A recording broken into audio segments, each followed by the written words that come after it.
Okay, so today I'll show you how to install AutoPlug. I'll show you how to install it on a brand new server and on existing servers and server hosts. I'll leave you timestamps in the description to skip through those parts, but I'd still recommend to watch it completely. Okay, so let's get started with installing it in the new server. That's pretty easy. You go to autoplug/plug.1/installer, and then you have a bunch of steps where you can select the target software. I'll do everything for a Minecraft server in this case, because that's the most used one with AutoPlug. Then you select the target operating system where your server will be running in. Normally you will have a Linux server, so you can select this. In this case, I'm on Windows. This stays like so. These can all stay on the default. You can select the version of Minecraft and the server software to use. I'll use Paper. And then everything, all the settings, the main ones are here that you can enable or disable. I leave these at defaults too. And then you press on Generate Files. And you download it. You can select where to download, just click on Save. So it will be in the regular downloads folder. And right here it says that you have to have Java 8 64-bit installed. So make sure you have that. Just Google Java Adoptium Home. And then you go here. And then you can select your operating system right here. For example, Windows. And then you download the MSI installer for that. And just click on Next, Next, Next and install. Simple installer for Java. Then you have Java installed. Right. Now we have downloaded the zip, and have Java installed. Now you go into your downloads folder, and right here you can see it. Press right click and on extract. Then it opens the extracted folder right here. We can close this just to show you. There's the zip file and this is the folder. Then you can delete the zip. We don't need it anymore. And you can rename this into my server. Then you just double click this, the start command. And there you go. Just one more thing left that you have to do is enter a start command for the actual server. In this case, we'll just do something simple. You can allow this for the firewall. And now it will execute the tasks. As you can see, at the bottom we have the latest information. Let me just open this up so it's better to read. And you can see it checks for AutoPlug's version, makes a backup.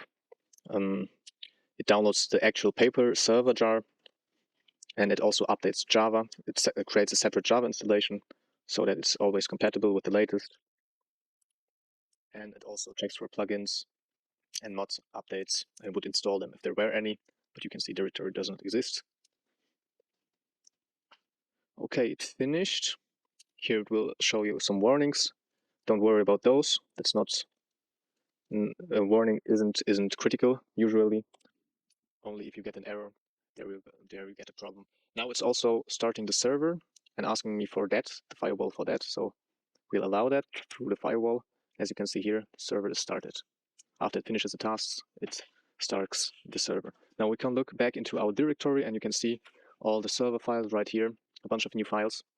As you remember before, we had this, and the start script right here.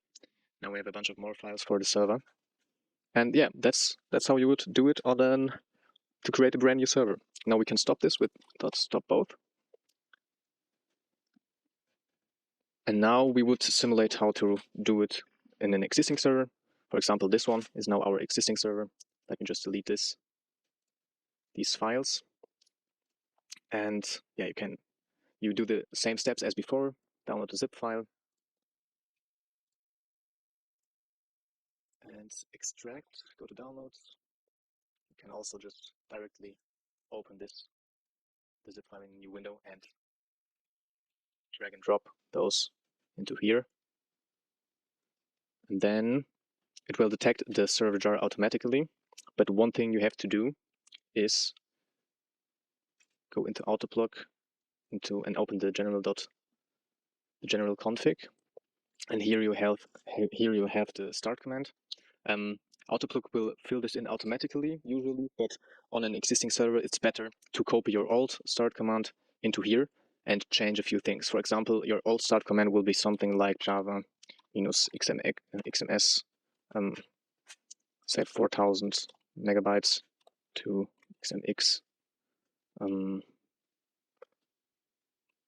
Let's say you have, yeah, also 4000 xmx 4000, and then minus jar and your server.jar. This would be usually your command, and you would have a bunch of more flags right here in between.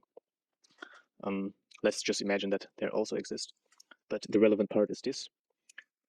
As you can see here, let me just open this up for you. Usually AutoPlug uses 0% of CPU and RAM, but not at the beginning, at the start.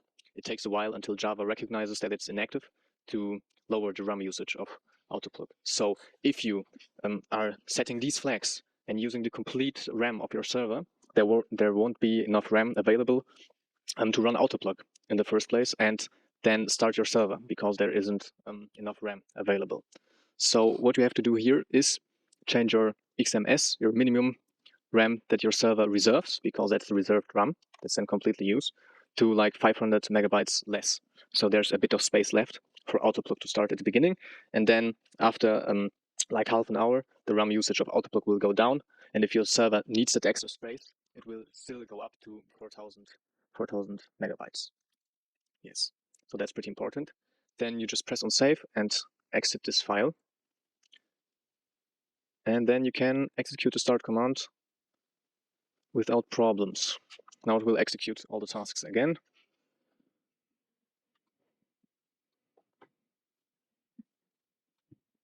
And as you can see, the backup now took a bit longer because there are a few more files. That's also an important aspect. If you don't want to back up everything, you can go in here. And as you can see, as it started, it generated a few more files, a few more configuration files. You can go into the backup and then add the files that you don't want to include here. Here are a few defaults already set that probably you won't need, like the map folder and the world builder. Right, it's finished its task and started. That fixes it. And finally, I'll give you some tips to install it on the server host.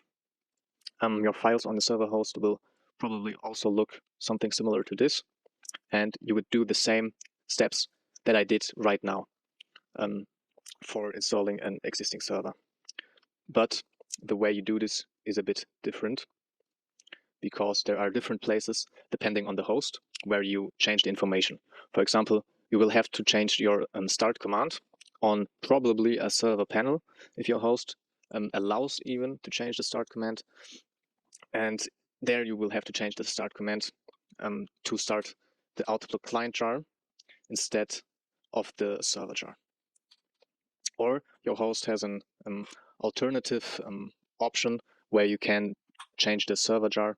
So there you would select the new server jar too, which would be then the AutoPlug client jar to start it. If your host is very, very restrictive in this matter, then sadly you won't be able to run AutoPlug.